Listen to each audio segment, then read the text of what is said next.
Capítulo 20. El margen de seguridad como concepto central de la inversión.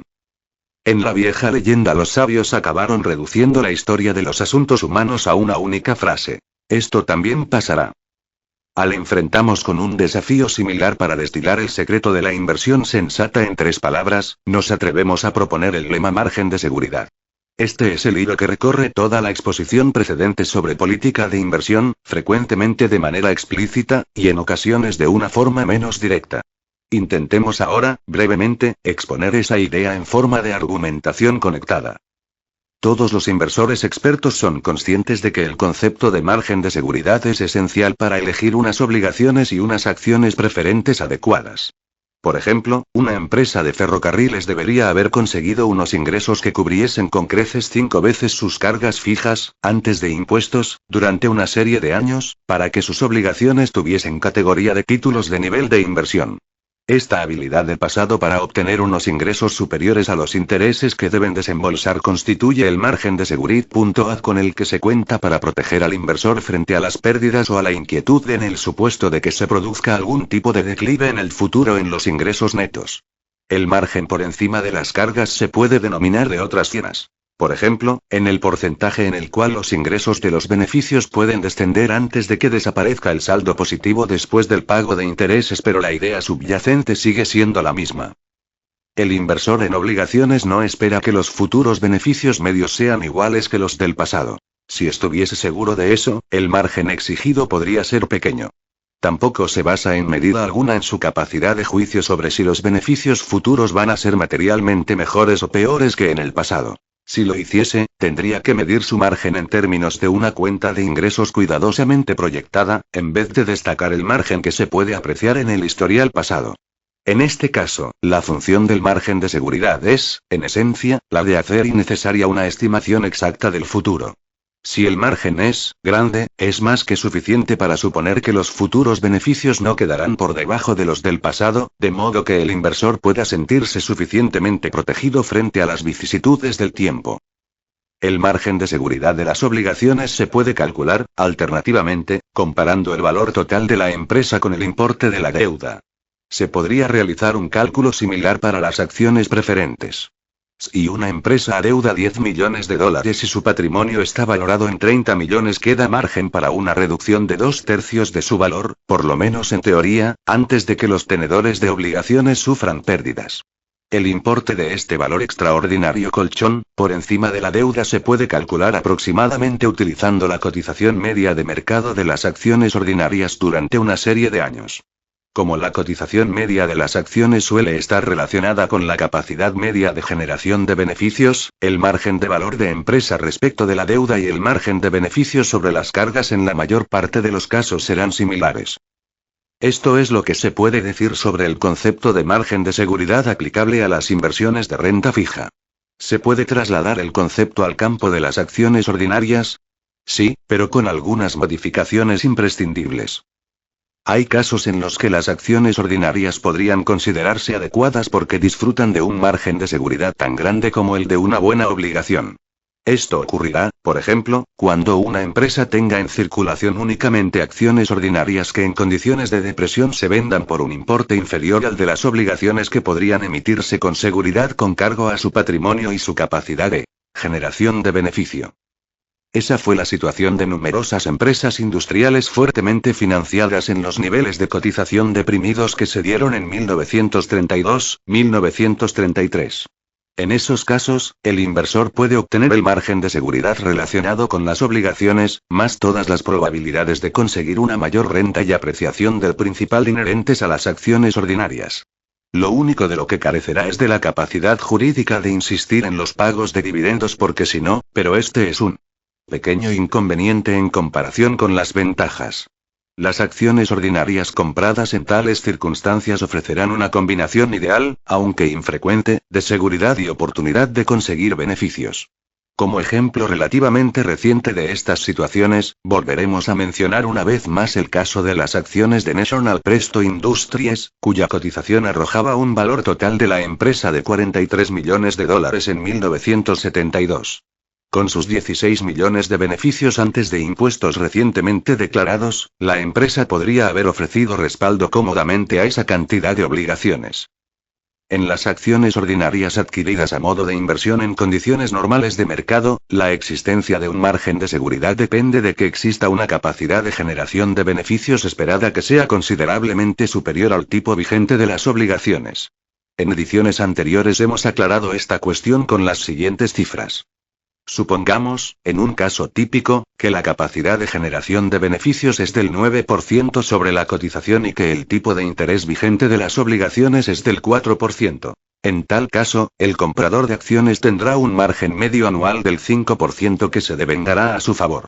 Parte de ese excedente le será abonado en la tasa de dividendo. Aun cuando el inversor gaste ese dividendo, su importe deberá ser tenido en cuenta en el resultado general de su inversión. El saldo que no se distribuye se reinvierte en la empresa por su cuenta. En muchos casos, esos beneficios reinvertidos no son capaces de incrementar proporcionalmente la capacidad de generación de beneficio y el valor de sus acciones. Ese es el motivo por el cual el mercado tiene el obstinado hábito de valorar más generosamente los beneficios que se distribuyen en forma de dividendos que la parte que se retiene en forma de beneficio retenido o reserva voluntaria en la empresa. No obstante, si se contempla la imagen en conjunto, hay una conexión razonablemente estrecha entre el crecimiento de los superávits empresariales generados mediante la reinversión de los beneficios y el crecimiento de los valores de la empresa. A lo largo de un período de 10 años, el excedente típico de capacidad de generación de beneficios de las acciones respecto de los intereses de las obligaciones puede llegar a acumular el 50% del precio pagado. Esta cifra es suficiente para ofrecer un margen de seguridad muy real, que, en condiciones favorables, evitará o reducirá al mínimo las pérdidas. Si existe dicho margen en cada una de las acciones presentes en la lista diversificada de 20 o más empresas, la probabilidad de un resultado favorable en condiciones razonablemente normales será muy grande. Ese es el motivo por el que la política de invertir en acciones ordinarias representativas no requiere mucho conocimiento ni capacidad de previsión para acabar teniendo éxito. Si las adquisiciones se hacen en el nivel medio de mercado correspondiente a una serie de años, los precios abonados deberían llevar con ellos la garantía de un margen de seguridad adecuado. El peligro para los inversores radica en concentrar sus adquisiciones en los niveles superiores de mercado, o en comprar acciones ordinarias no representativas que entrañan un riesgo superior a la media de reducción de la capacidad de generación de beneficios. Tal y como lo concebimos, el problema de la inversión en acciones ordinarias en las condiciones vigentes en 1972 radica en el hecho de que en un caso típico la capacidad de generación de beneficios es ahora muy inferior al 9% del precio pagado. Supongamos que, concentrándose en cierta medida en las acciones con bajo multiplicador de las grandes empresas, un inversor defensivo puede adquirir en el momento presente acciones a 12 veces los beneficios recientes, es decir, con un rendimiento por beneficios del 8,33% sobre el coste. Puede obtener una rentabilidad por dividendo de aproximadamente el 4%, y tendrá el 14,33% de su coste reinvertido en la empresa por su cuenta. Con estos criterios, el excedente de capacidad de generación de beneficios de las acciones respecto a los intereses de las obligaciones a lo largo de un período de 10 años seguiría siendo demasiado reducido para constituir un adecuado margen de seguridad. Por ese motivo, tenemos la impresión de que en la actualidad existen riesgos reales incluso en una lista diversificada de buenas acciones ordinarias. Estos riesgos se pueden compensar completamente por las posibilidades de obtención de beneficio de las acciones recogidas en la lista. De hecho, cabe la posibilidad de que el inversor no tenga más opción que incurrir en esos riesgos, puesto que de lo contrario podría incurrir en los riesgos aún más graves de que su cartera estuviese integrada únicamente por instrumentos que le concediesen derecho a reclamar el reembolso de cantidades fijas denominadas en dólares sujetos a una incesante depreciación. No obstante, el inversor haría bien en ser consciente, y en aceptar con toda la filosofía de que sea capaz, que la antigua conjunción de adecuadas posibilidades de beneficio combinadas con un reducido riesgo en última instancia ha dejado de estar a su alcance. No obstante, el riesgo de pagar un precio demasiado elevado por una acción de buena calidad, aunque es real, no es el principal peligro al que se enfrenta el comprador medio de acciones. La observación durante muchos años nos ha enseñado que las principales pérdidas que sufren los inversores provienen de la adquisición de acciones de baja calidad en momentos en los que las condiciones económicas son favorables. Los compradores consideran que los buenos beneficios actuales son equivalentes a la capacidad de generación de beneficios y dan por supuesto que la prosperidad es 10 mismo que la seguridad. En esos años, es cuando las obligaciones y las acciones preferentes de categoría inferior se venden entre el público a un precio aproximado a la par, porque producen un rendimiento por renta levemente superior o aportan un privilegio de conversión engañosamente atractivo.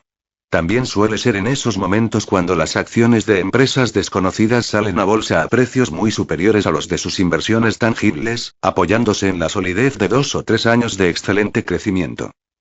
Estos valores no ofrecen un margen de seguridad adecuado en ningún sentido razonable del término. La cobertura de las cargas por intereses y por dividendos preferentes se debe contrastar durante una serie de años, que incluya preferentemente un período de actividad por debajo de lo normal como ocurrió en 1970-1971. Lo mismo puede decirse, por lo general, de los beneficios de las acciones ordinarias, si se quiere que tales beneficios sirvan de indicación válida de la capacidad de generación de beneficios. Por lo tanto, de todo esto se desprende que la mayor parte de las inversiones realizadas en momentos favorables, a precios y condiciones favorables, sufrirán perturbadores retrocesos de cotización cuando el horizonte se nuble y, frecuentemente, incluso antes de que lo haga. Tampoco puede el inversor dar por descontada la confianza en una recuperación con el paso del tiempo, aunque dicha recuperación suele producirse en algunos casos, porque nunca habrá disfrutado del margen de seguridad real que le permitiría capear la adversidad. La filosofía de invertir en acciones de empresas en crecimiento discurre en paralelo en parte con el principio del margen de seguridad, y en otra parte lo contraviene. El comprador de acciones de empresas en crecimiento se basa en una capacidad de generación de beneficios prevista que es mayor que la media obtenida en el pasado. Por tanto, cabría afirmar que dicho comprador está empleando esta capacidad de generación de beneficios prevista en lugar del historial de beneficios del pasado a la hora de calcular su margen de seguridad. En la teoría de la inversión no hay ningún motivo por el que una cifra de beneficios futuros cuidadosamente estimada deba ser menos fiable, a la hora de servir como guía, que el mero historial del pasado. De hecho, el análisis de valores cada vez es más proclive a utilizar las evaluaciones competentemente realizadas del futuro.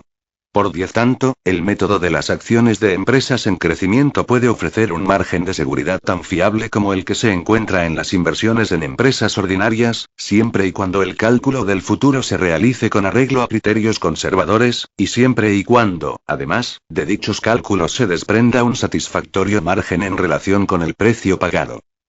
El peligro del programa de inversión en empresas en crecimiento radica precisamente aquí. El mercado tiene tendencia a establecer unos precios para estas acciones favoritas que no ofrecen una protección adecuada si se realiza una proyección conservadora de los beneficios futuros. Una regla básica de la inversión prudente es que todas las estimaciones, cuando difieran de los resultados del pasado, deben errar levemente por defecto. El margen de seguridad siempre depende del precio que se pague. Será grande con un precio, pequeño con un precio más elevado, e inexistente con un precio aún más elevado. Sí, como sugerimos, el nivel medio de mercado de la mayor parte de las acciones de las empresas en crecimiento es demasiado elevado para aportar un adecuado margen de seguridad para el comprador, entonces una simple técnica de compras diversificadas en este terreno puede que no arroje resultados satisfactorios. Será necesario hacer gala de una especial capacidad de juicio y de previsión, si se quieren realizar unas inteligentes selecciones específicas con las que sea posible contrarrestar los riesgos inherentes en el nivel de mercado habitual de este tipo de acciones en conjunto. La idea de margen de seguridad se aprecia con mucha mayor claridad cuando se aplica al terreno de los valores de ocasión infravalorados. En este terreno, por definición, tenemos una diferencia favorable entre el precio por una parte y el valor indicado o tasado por la otra. Esa diferencia es el margen de seguridad. Está a disposición del inversor para que absorba el efecto de los potenciales errores de cálculo o de una suerte peor que la media. El comprador de acciones de ocasión puede hacer especial hincapié en la capacidad de la inversión de resistir acontecimientos negativos. Dado que en la mayoría de estos casos el comprador no estará realmente entusiasmado por las perspectivas de la empresa. Ciertamente, si las perspectivas son definitivamente malas, el inversor preferirá evitar el valor, por reducido que sea el precio. Sin embargo, el terreno de las acciones infravaloradas se compone de muchas empresas, probablemente una mayoría de las existentes, para las cuales el futuro no es ni claramente prometedor ni claramente poco auspicioso. Si estas acciones se compran en condiciones de ocasión, aunque posteriormente se produzca un moderado declive de la capacidad de generación de beneficios, dicho declive no tendría que impedir, necesariamente, que la inversión arrojase resultados positivos. El margen de seguridad, en tales casos, habrá servido a su justa finalidad. Teoría de la diversificación.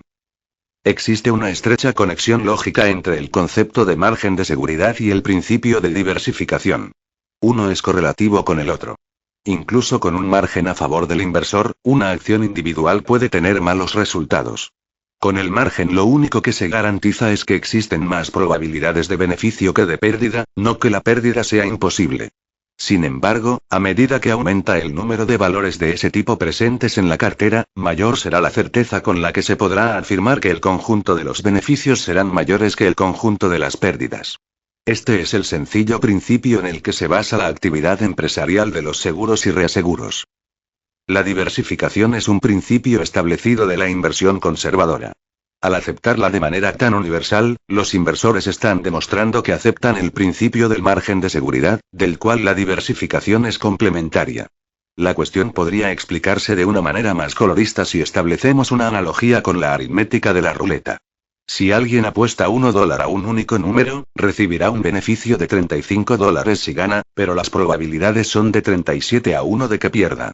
Tiene un margen negativo de seguridad. En este caso la diversificación sería una locura. A medida que aumenta la cantidad de números a los que apuesta, menores son sus probabilidades de acabar teniendo beneficios. Si apostase habitualmente $1 a cada número, incluido el 0 y el 00, es seguro que perdería $2 con cada giro de la ruleta. Sin embargo, supongamos que el ganador recibiese un rendimiento de $39 en vez de $35. En tal caso tendría un pequeño pero importante margen de seguridad. Por lo tanto, a medida que aumentase la cantidad de números a los que apuesta, mayores serían sus probabilidades de ganar. Además, podría estar seguro de ganar $2 con cada giro de la ruleta, simplemente apostando $1 a cada uno de los números. Incidentalmente, los dos ejemplos expuestos describen en la práctica las situaciones respectivas del jugador y del propietario de una ruleta que tenga 0 y 00. Un criterio de inversión en contraposición a especulación. Como no hay una definición única de inversión que goce de aceptación generalizada, las autoridades en la materia tienen derecho a definirla como prefieran. Muchos de los autores niegan que exista una diferencia útil o fiable entre los conceptos de inversión y de especulación. En nuestra opinión, este escepticismo es innecesario y lesivo. Es injurioso porque promueve la predisposición innata de muchas personas hacia la excitación y los peligros de la especulación con acciones ordinarias. Somos de la opinión de que el concepto de margen de seguridad se puede utilizar de manera muy provechosa como piedra de toque que permite distinguir una operación de inversión de una operación de especulación. Es probable que la mayor parte de los especuladores piensen que tienen las probabilidades a su favor cuando asumen el riesgo en sus operaciones y, por lo tanto, que pueden afirmar que hay un margen de seguridad en sus actuaciones. Todo el mundo tiene la impresión de que realiza sus adquisiciones en el momento propicio, o que su capacidad es superior a la de la multitud, o que su asesor o su sistema son dignos de confianza. Sin embargo, estas pretensiones no son convincentes. Se basan en valoraciones subjetivas, que no están apoyadas por ningún conjunto de pruebas que las ratifiquen ni por ninguna línea de razonamiento concluyente. Dudamos mucho que la persona que se juegue el dinero basándose en su opinión de que el mercado va a evolucionar al alza o a la baja pueda afirmar que está protegido por un margen de seguridad en cualquier sentido razonable de la expresión. En contraste, el concepto de margen de seguridad que tiene el inversor, tal y como se ha expuesto anteriormente en este capítulo, se basa en un sencillo y concluyente razonamiento aritmético extraído de datos estadísticos. También tenemos la impresión de que está bien apoyado por la experiencia práctica de inversión. No hay ninguna garantía de que este método fundamental cuantitativo vaya a seguir consiguiendo resultados favorables en las circunstancias que puedan darse en el futuro, que en el momento actual nos resultan desconocidas. No obstante, por los mismos motivos, no hay ningún motivo válido para mostrarse pesimista en esta cuestión. Por lo tanto, en resumen, tenemos que afirmar que una verdadera inversión exige la presencia de un verdadero margen de seguridad. Un verdadero margen de seguridad es aquel cuya existencia se puede demostrar con cifras, con un argumento persuasivo y haciendo referencia a un conjunto de experiencias reales. Extensión del concepto de inversión. Para completar nuestra exposición sobre el principio de margen de seguridad, estableceremos ahora una distinción adicional entre las inversiones convencionales y las inversiones no convencionales. Las inversiones convencionales son adecuadas para una cartera típica. En este epígrafe siempre se habían incluido las obligaciones del Estado, de Estados Unidos, y las acciones ordinarias de mejor categoría que pagaban dividendo. Hemos añadido las obligaciones municipales y estatales para aquellos que puedan extraer una ventaja suficiente de sus características de exención fiscal. También se incluyen las obligaciones empresariales de primera categoría cuando, como ocurre en el momento actual, se pueden comprar en condiciones que ofrezcan un rendimiento suficientemente superior al de los bonos de ahorro de Estados Unidos. Las inversiones no convencionales son aquellas que únicamente son adecuadas para el inversor emprendedor. Cubren una amplia gama. La categoría más amplia es la de las acciones infravaloradas de empresas de segundo orden, cuya compra recomendamos cuando pueda realizarse a 2/3 o menos de su valor indicado. Junto a estas, suele haber frecuentemente una amplia oferta de obligaciones empresariales de categoría intermedia y de acciones preferentes también de categoría intermedia que cotizan en unos niveles tan bajos que se pueden obtener también con un considerable descuento respecto de su valor aparente. En tales casos, el inversor medio estaría inclinado a calificar de especulativos a estos valores, porque a sus ojos la falta de una calificación de primera es sinónimo de la falta de categoría de inversión. Nosotros afirmamos que un precio suficientemente bajo puede hacer que un valor de categoría mediocre se convierta en una buena oportunidad de inversión, siempre y cuando el comprador esté informado y sea experto, y ponga en práctica una diversificación adecuada. La cuestión es que si el precio es suficientemente bajo como para crear un sustancial margen de seguridad, el valor cumplirá los requisitos para que lo consideremos como perteneciente a la categoría de inversión. Nuestro ejemplo favorito en apoyo de esta argumentación proviene del terreno de las obligaciones inmobiliarias. En la década de 1920, se vendieron miles de millones de dólares de estos instrumentos a la par, en un momento en el que eran recomendados como buenas inversiones. Una gran proporción de ellos tenían un margen de valor sobre la deuda tan reducido que en realidad su carácter era extraordinariamente especulativo. En la depresión de la década de 1930 una enorme cantidad de estos instrumentos incumplieron su obligación de pago de intereses y su cotización se vino abajo, en algunos casos por debajo de los 10 centavos por dólar. En ese momento, los mismos asesores que los habían recomendado cuando cotizaban a la par, afirmando que eran inversiones seguras, los rechazaban afirmando que se trataba de papel del tipo más especulativo y menos atractivo que cabía imaginar. Sin embargo, de hecho, la depreciación de aproximadamente el 90% hacía que muchos de estos valores fuesen extraordinariamente atractivos y razonablemente seguros, porque los verdaderos valores que había detrás de ellos eran 4 o 5 veces superiores a la cotización de mercado. El hecho de que la compra de estas obligaciones tuviese como consecuencia lo que generalmente se denomina un gran beneficio especulativo no es obstáculo para que su verdadera naturaleza fuese la de instrumento de inversión teniendo en cuenta sus reducidos precios. El beneficio especulativo era la recompensa del comprador por haber hecho una inversión inusualmente inteligente. Tenían todo el derecho a denominarse oportunidades de inversión, puesto que un cuidadoso análisis habría mostrado que el excedente de valor respecto del precio ofrecía un gran margen de seguridad. Por lo tanto, la propia categoría de inversiones en condiciones favorables que en las páginas anteriores habíamos citado como una de las fuentes principales de graves pérdidas para los compradores de valores inexpertos tiene muchas probabilidades de proporcionar interesantes oportunidades de obtención de beneficios a los operadores sofisticados que los adquieran en momentos posteriores a unos precios que serán prácticamente los que ellos hayan querido establecer. Todo el campo de las situaciones especiales entraría dentro de nuestra definición de operaciones de inversión, porque la adquisición siempre se aconseja después de realizar un exhaustivo análisis que saque a la luz el potencial para obtener una mayor materialización de valor que el precio pagado. Una vez más, en cada caso individual hay factores de riesgo, pero estos deben ser incluidos en los cálculos y absorbidos en los resultados generales de una operación diversificada. Para llevar esta exposición hasta su extremo lógico, podríamos sugerir que se podría organizar una operación de inversión justificable comprando valores intangibles representados por un grupo de opciones sobre acciones ordinarias que cotizase a un precio históricamente bajo. Pretendemos que este ejemplo provoque una cierta conmoción. Todo el valor de esos warrants radica en la posibilidad de que las acciones a las que se refieren algún día coticen por encima del precio de opción. En el momento presente no tienen valor ejercitable. Sin embargo, dado que todas las inversiones dependen de unas expectativas de futuro razonables, es adecuado considerar estos warrants desde el punto de vista de las probabilidades matemáticas de que algún futuro período alcista de mercado dé lugar a un gran incremento de su valor indicado y de su cotización. Este estudio podría llevar a la conclusión de que a este tipo de operación pueden desprenderse unos beneficios muy superiores a las posibles pérdidas, y de que las probabilidades de acabar obteniendo un beneficio son mucho mayores que las de acabar incurriendo en una pérdida definitiva. Si tal fuese el caso, habría un margen de seguridad presente incluso en un valor de este tipo, tan poco atractivo por naturaleza. Un inversor suficientemente emprendedor podría incluir una operación de warrants o de opciones sobre acciones en su conjunto variado de inversiones no convencionales. En resumen, la inversión es más inteligente cuanto más se parece a una operación empresarial.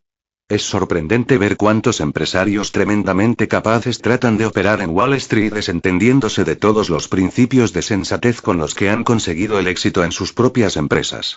Sin embargo, la mejor postura posible a la hora de abordar esta cuestión es la de considerar que todos los valores empresariales representan, en primera instancia, una participación en la propiedad, o un derecho sobre una empresa concreta. Si una persona decide dedicarse a conseguir beneficios con la compra y la venta de valores, se estará lanzando a una actividad empresarial, que deberá gestionar de conformidad con unos principios empresariales generalmente aceptados si quiere tener una probabilidad de prosperar. El primero, y más evidente, de estos principios es: conozca lo que está haciendo, conozca su negocio. En el caso del inversor, esto significa lo siguiente. No trate de conseguir beneficios empresariales con las operaciones que realice con valores, entendiendo por beneficio empresarial un rendimiento por encima de los intereses y dividendos ordinarios, salvo que tenga sobre el valor de los instrumentos concretos los mismos conocimientos que debería tener de una mercancía que pretendiese fabricar o con la que pretendiese comerciar. Un segundo principio sería el siguiente. No permita que nadie dirija su empresa salvo, 1, que pueda supervisar sus resultados con una diligencia adecuada y comprendiendo los datos o, 2, salvo que tenga unos motivos inusualmente sólidos para depositar una confianza implícita en su integridad y su capacidad. En el caso del inversor, esta regla debería determinar las condiciones en las cuales va a permitir a otra persona que decida lo que se hace con su dinero. Un tercer principio empresarial sería el siguiente. No haga una operación, es decir, no fabrique o comercie con un artículo, salvo que después de realizar un cálculo fiable esté convencido de que tiene una buena probabilidad de conseguir un beneficio razonable. En particular, manténgase alejado de los proyectos en los que tiene poco que ganar y mucho que perder. En el caso del inversor emprendedor, esto significa que sus operaciones para conseguir beneficio no deberían basarse en el optimismo, sino en los cálculos aritméticos. En la situación aplicable a todos los inversores, significa que cuando limita la rentabilidad que puede obtener a una cantidad reducida, como ocurría por lo menos en el pasado con las obligaciones convencionales o con las acciones preferentes, debe exigir pruebas convincentes de que no está sometiendo a riesgo una parte injustificadamente grande de su principal. La cuarta regla tiene una naturaleza más positiva. Tenga el coraje de reconocer su conocimiento y su experiencia. Si ha llegado a una conclusión a partir de los hechos y sabe que su juicio es sensato, póngalo en práctica, aunque los demás duden u opinen otra cosa. Usted no tendrá razón ni se equivocará por el hecho de que la multitud no esté de acuerdo con usted. Tendrá razón porque sus datos y su razonamiento sean correctos. De la misma manera, en el mundo de los valores, el coraje es la virtud suprema después de un adecuado conocimiento y de una capacidad de juicio contrastada. Afortunadamente, en el caso del inversor típico no suele ser necesario para el éxito que incorpore todas estas cualidades a su programa, siempre y cuando limite su ambición a su capacidad y restrinja sus actividades al seguro y estrecho sendero de la inversión ordinaria defensiva. Conseguir unos resultados de inversión satisfactorios es más sencillo de lo que la mayoría de la gente piensa. Conseguir unos resultados superiores es mucho más difícil de lo que parece. Comentario al capítulo 20.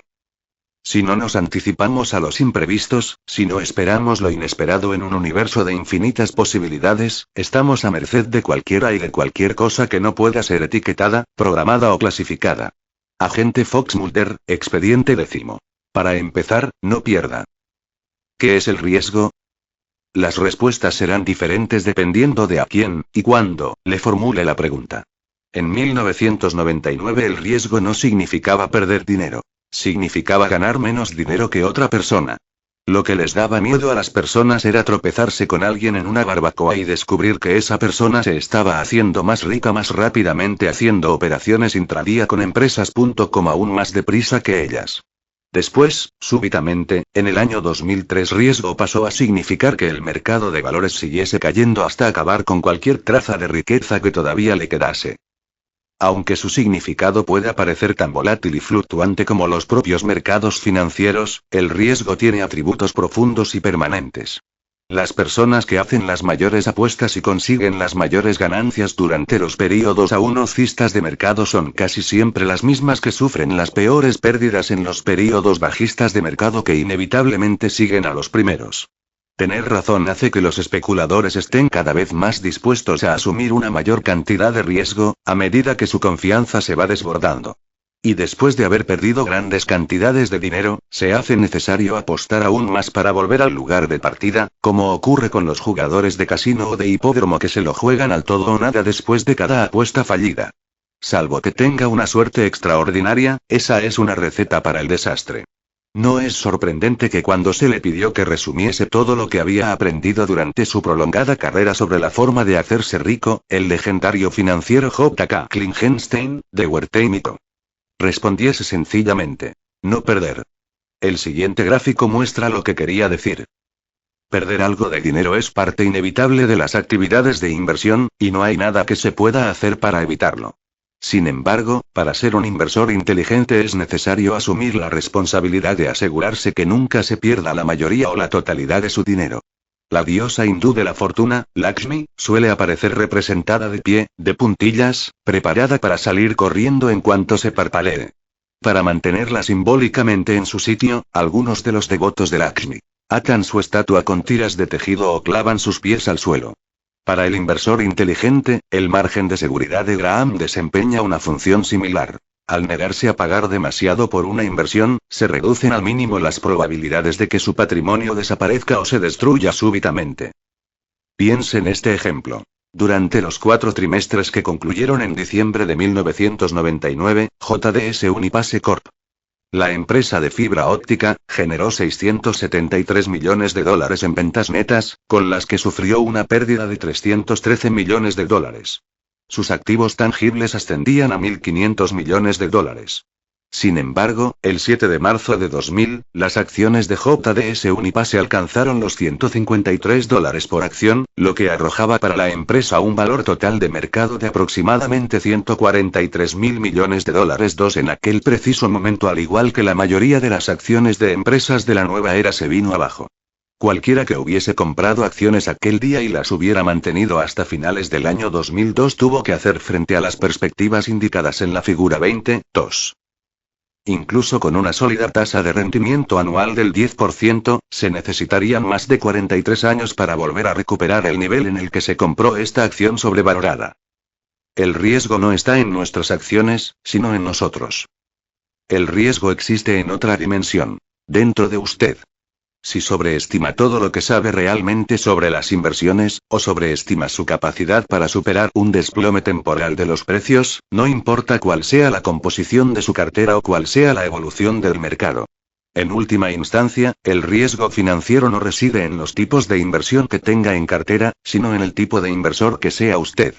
Si quiere saber de verdad qué es el riesgo, vaya al baño más cercano y asómese al espejo. Eso es el riesgo, lo que le mira desde el otro lado del espejo. Cuando se mire en el espejo, ¿qué debería buscar? El psicólogo ganador del premio Nobel, Daniel Kahneman, explica 2 factores que caracterizan a las buenas decisiones. Confianza bien calibrada. ¿Entiendo esta inversión tan bien como a mí me parece? Sufrimiento bien anticipado. ¿Cómo reaccionaré si mi análisis resulta ser erróneo? Para averiguar si su confianza está o no bien calibrada, mire en el espejo y pregúntese: ¿qué probabilidades hay de que mi análisis sea correcto? Piense cuidadosamente en estas cuestiones. ¿Qué experiencia tengo? ¿Qué tal lo he hecho en el pasado cuando me he enfrentado a situaciones similares? ¿Cuál es el historial de otras personas que han tratado de hacer esto en el pasado? Cuando yo compro, hay otra persona que vende. ¿Hasta qué punto es probable que yo sepa algo que esta otra persona, o empresa, no sepa? Cuando yo vendo, hay otra persona que compra. ¿Hasta qué punto es probable que yo sepa algo que esta otra persona, o empresa, no sepa? He calculado cuánto tiene que subir esta inversión para que recupere mi dinero después de pagar impuestos y los costes de operación. A continuación, mire en el espejo para averiguar si es usted el tipo de persona que es capaz de anticipar correctamente su sufrimiento. Comience por preguntarse: ¿comprendo plenamente las consecuencias que tendría el hecho de que mi análisis fuese erróneo? Responda a esa pregunta teniendo en cuenta estas cuestiones. Si acierto, podría ganar mucho dinero. Sin embargo, ¿qué pasa si me equivoco? Atendiendo a los resultados históricos de inversiones similares, ¿cuánto podría llegar a perder? ¿Tengo otras inversiones que me ayuden a capear la situación si esta decisión acaba siendo errónea? ¿Tengo acciones, obligaciones o fondos con un historial contrastado de subida cuando este tipo de inversión evoluciona a la baja? ¿Estoy arriesgando una cantidad exagerada de mi capital con esta nueva inversión? Cuando me digo: ¿tienes una elevada tolerancia hacia el riesgo? ¿Cómo he llegado a saberlo? ¿He perdido alguna vez mucho dinero con una inversión? ¿Cómo me sentí? ¿Compré más, o liquidé mi posición? ¿Me estoy basando únicamente en mi fuerza de voluntad para decidir que no voy a ceder al pánico en el peor momento? ¿O he controlado mi comportamiento anticipadamente mediante la diversificación, mediante la firma de un contrato de inversión, y mediante la técnica del promedio de coste monetario? Debería recordar siempre, en las palabras del psicólogo Paul Slovic, que el riesgo es una combinación de dosis iguales de dos ingredientes: probabilidades y consecuencias. Antes de invertir, debería asegurarse de que ha evaluado de manera realista su probabilidad de acertar y la forma en que va a reaccionar a las consecuencias de haberse equivocado. La apuesta de Pascal. El filósofo de inversión Peter Bernstein resume todo esto de otra manera.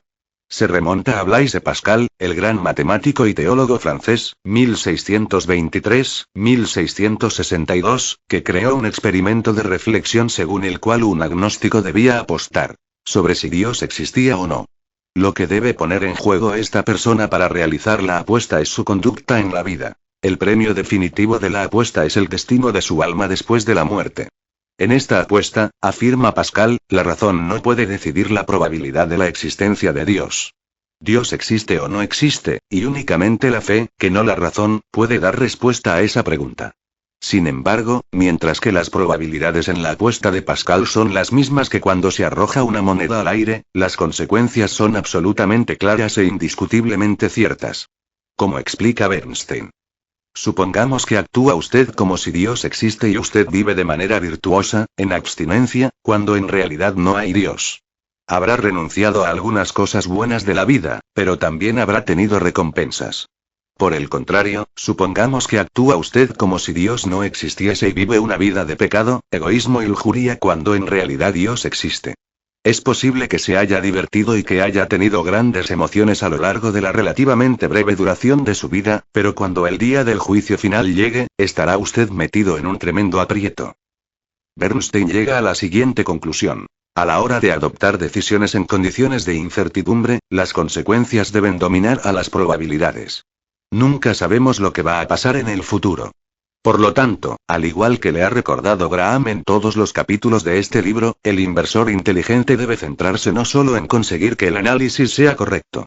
También debe asegurarse frente a las pérdidas si su análisis resulta ser erróneo, cosa que ocurrirá de vez en cuando incluso con los mejores análisis. La probabilidad de cometer por lo menos un error en algún momento de su vida de inversión es prácticamente del 100%, y esas probabilidades están absolutamente fuera de su control. No obstante, usted sí que tiene control sobre las consecuencias que tendría su equivocación. Muchos inversores pusieron prácticamente todo su dinero en las acciones de las empresas.com en 1999. Un estudio realizado online entre 1.338 estadounidenses por la revista Money descubrió que prácticamente una décima parte de ellos tenía, como mínimo, el 85% de su dinero invertido en acciones de empresas de Internet. Al desentenderse de la recomendación de Graham de contar con un margen de seguridad, estas personas apostaron por la opción errónea de la apuesta de Pascal. Ante la certeza de que conocían las probabilidades de acertar, no hicieron nada para protegerse frente a las consecuencias de equivocarse. Simplemente con mantener su cartera constantemente diversificada, y negarse a arrojar su dinero a las últimas y alocadas modas que hayan captado el interés del señor mercado, podrá asegurar que las consecuencias de sus errores nunca serán catastróficas. Sea lo que el señor mercado le proponga, siempre podrá decir, con una tranquila confianza, esto también pasará.